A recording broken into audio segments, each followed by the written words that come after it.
Մեր զրուցակիցը քաղաքագետ Էդգար Էլբակյանն է։ Պարոն Էլբակյան,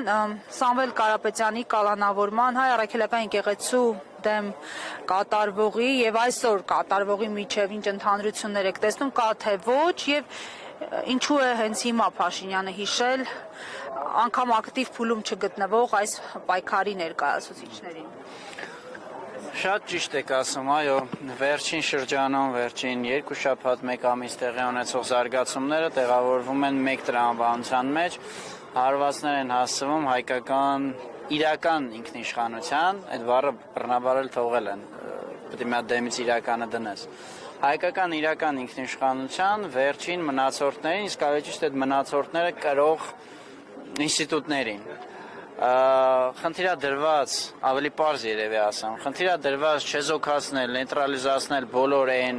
ինստիտուտները, անձանց, կառույցները, որոնք թուրքական թելադրանքից դուրս են գործում։ Մեկը Հայաստանից առաքելական եկեղեցին է, ոչ մեկի համար գաղտնիք չի, նույնիսկ հիշում եք ժամանակագրական հաջորդականության առումով եկեղեցու դեմ սանձարձակ եւ գռեհիկ արշավը ինչից հետո սկսվեց Շվեյցարիայում ամենայն հայոց կաթողիկոսի հայտնի ելույթը, Արցախապաշտպան, հայապաշտպան ելույթը։ Այդ եկեղեցին։ Նույնը Սամվել Կարապետյանը թվում է թե առանձին վերցրած մի անձ է, բայց ելի սահմանման մեջ տեղավորվում է, այսինքն մարդ ինստիտուտ, մարդ համակարգ, մարդ կառույց, որը ելի թուրքական դիկտատից դուրս է։ Այս խնդիրն են իրանք լուծում ու այդ կոնտեքստն է ժամանակագրական, որ համընկավ իր այդ Թուրքիաներ գնալու հետ։ Շատ հստակ սրանք մեկ բանի օղակներն են, դրա համար ես գիտեք չեմ սիրում կոչեր անել, բայց խորհուրդ կտայի էլի, որ կենտրոնանում են այսօրվա դեպքերի դետալների վրա։ Մոնտաժված էր, մոնտաժված չէր, կցված էր, սա նշանակում է դիմացինի պարտադրած խաղի կանոնը ընդունել, այստեղ քննարկելու բան չկա, հիշացնեմ, որ 2018-ին նույնձև քննարկում էին ողորմած հոգի գեներալ Մանվելի ճակերտավոր տուշոնկեքը, չի կարելի, էլ ինչ օրինակ բերեմ, պատկերացրեք ընտանիքի հայրը, վատագույն բան պետք է ասեմ, ընտանիքի հայրը, որը իր երեխաներին դրդում է շատ կներեք բոզության, պոռնկության, այս ընտանիքի հոր ասածները ինչ-որ մեկ էլ կդնի կքննարկի, ասի, հա, բայց այսքան տեղը ճիշտ է ասում, այսքան տեղը մի հատ հələ նայենք, չի կարելի։ Պարոն Էլբակյան, ամեն դեպքում դուք ծանոթացել եք ձայնագրությանը, որովհետև այնտեղ բավական վտանգավոր ձևակերպումներ կան, որոնք վերագրվում են, այսինքն այնտեղ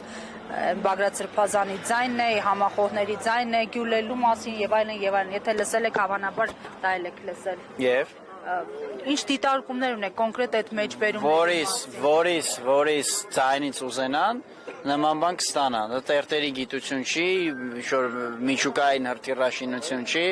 հիմա այսքան խոսում եմ, հայազլեզի բոլոր 36 տառերը ասեցի շատ հանգիստ իմ ձայնից էլ, տեմբրը բանը համապատասխանեցնելով, տառերը իրար կպցնելով ամեն ինչ կարելի է ստանալ, մենք առասարակ ինչ ենք քննարկում, բայց այդ եմ ասում, այդ ցավները տանը, մենք պետք է քննարկենք, որ Հայաստանում կա դեֆակտո իշխանություն, որը երկիրը հետևողական քայլերով տանում է դեպի թուրքական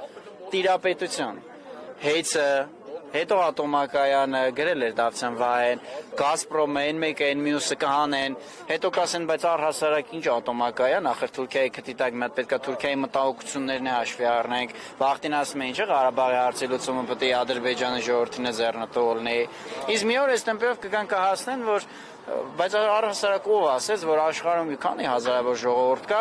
մենք էլ պետք է պետություն ունենանք, կամ սա մենակ հայերի պետությունն է։ Ընդհանուր ինչ-որ մի ռեսպուբլիկա է, հա անունն է տենց պատմական մնացուկ է, բայց ասենք ես մենակ հայերինը չի։ Դրա համար էլի եմ ասում, խորանալ, բան անել, մենք պետք է քննարկենք, երկիրը տարվում է դեպի թուրքացում, եւ ոնց ենք դրա դեմն առնում, սա բոլորիս յուրաքանչյուրիս անձնական նույնիսկ անվտանգության հարցն է։ Թե չէ, էլի եմ ասում, 18 թվին նույն ձև քննարկվում էր տուշոնկեքը, ավտոները, չի կարելի քննարկել։ Հետո գլխնայից կտանք ուշ կլինի։ Շնորհակալ եմ։